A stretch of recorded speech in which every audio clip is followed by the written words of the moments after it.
Bonjour mademoiselle. Donc, là, nous sommes en 2019. Je vous ai vu la première fois il y a 3 4 mois, en juin. Quelqu'un vous a adressé ici? C'est un professionnel de santé? Oui, c'était un ophtalmo qui m'a recommandé, qui vous a Qu'est-ce qui vous recommandé. arrivait alors? Donc c'est pour une pathologie de l'œil droit, la choroïdite multifocale unilatérale, puisqu'elle est qu'à l'œil droit.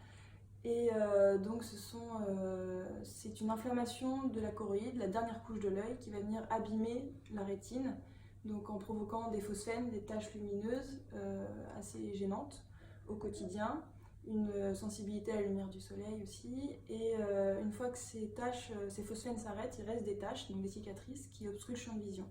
Donc comme il y À a vie? eu... Ça les On ne sait obstrue? pas. On m'a dit que oui, qu'il fallait attendre la greffe de rétine, on ne sait pas dans combien d'années. Mais moi j'ai confiance et je me dis que peut-être la rétine peut se régénérer. D'accord. Et puis donc il y a eu 2 récidives, donc avec des taches qui progressaient. Donc si la choroïdite dans le temps, ce serait la perte de la vue de l'œil droit. Et sachant que l'œil gauche pourrait également être touché. Vous aviez des soins médicaux? Oui, donc il y a eu 2 traitements. Un premier traitement en cortisone, donc voie orale générale, avec les effets secondaires de la cortisone, puis un traitement en immunosuppresseur.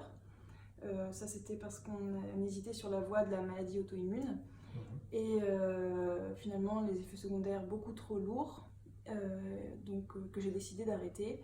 Et j'étais un peu au pied du mur puisque je refusais une injection d'Osurdex. Vous êtes suivi dans un hôpital? Par un ophtalmo en clinique. Donc D'accord. ils sont plusieurs. Alors, vous commenciez à perdre la vue? Enfin, concrètement, qu'est-ce qui se passait? Donc il y a ces taches qui persistent et autour des taches il y a des déformations, les lignes droites qui se déforment. Donc une fatigue parce que l'œil gauche essaye de compenser, le cerveau aussi. Mais là, lors de la dernière récidive, il y avait des déformations qui sont pas pour le moment encore visibles, donc avec une multiplication de l'image. Et donc ce qui est dédoublé est plus petit, donc voilà, une gêne maintenant. Mais là, ils étaient très pessimistes pour vous? Comment ça évoluait Oui, tout ça? ils étaient pessimistes, ça c'est sûr. Finalement, dès la première séance avec vous, le lendemain matin, le soir même, les phosphènes se sont arrêtés. Cool. Et le lendemain matin, il y avait les taches en périphérie à droite qui étaient parties. Et donc c'était en juin, et depuis aucune manifestation. Super. Si ce n'est que... Les médecins, vous examinant, ils ont vu une amélioration? Très nette. Oui. Ouais. C'est-à-dire en comparant les images, les photos prises du fond d'œil, on voyait très bien la différence, quoi, les foyers qui s'étaient... Comment ça s'est passé après ma séance? Parce que moi, vous êtes la première personne qui vient de me voir avec ces pathologies. Hein.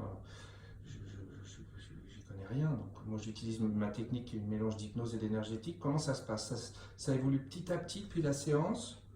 Non, ça a été radical dès la première séance. Ouais. Combien de jours après sur les 4 jours. Ouais, super. Et depuis ces 4 jours-là, après la première séance, ça ne change pas. Il n'y a pas de... En tout cas, l'œil est calme, on va dire. Donc peut-être ça peut permettre dans les années à venir Et vous avez encore des signes dans l'œil? Quelquefois, mais très rarement. C'est très ponctuel. Et ça ne dure jamais très longtemps. Alors c'est lié à la fatigue ou à un stress.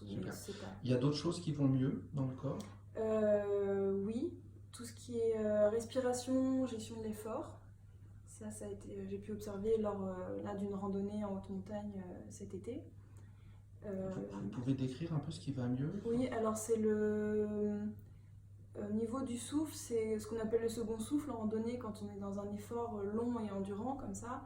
La fatigue, le corps, je ne sais pas si le corps encaisse mieux en tout cas, mais l'effort n'est pas douloureux. Et la respiration se place naturellement. C'était pas habituel?